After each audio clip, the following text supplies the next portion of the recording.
Yep, here we have our 97 Ford F150 4.6 with a PO 305, number 5 cylinder misfire.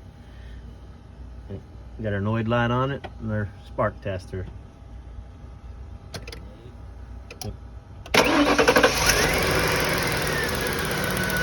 got the Noid light going and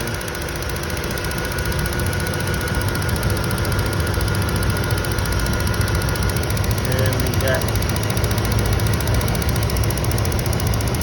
fire coming around the boot. So we've got a carbon track inside the boot. As you can see, the boot's wet. There's some antifreeze leaking out of the thermostat housing, going down to the spark plug well hole. So we're going to clean that out and replace the plug.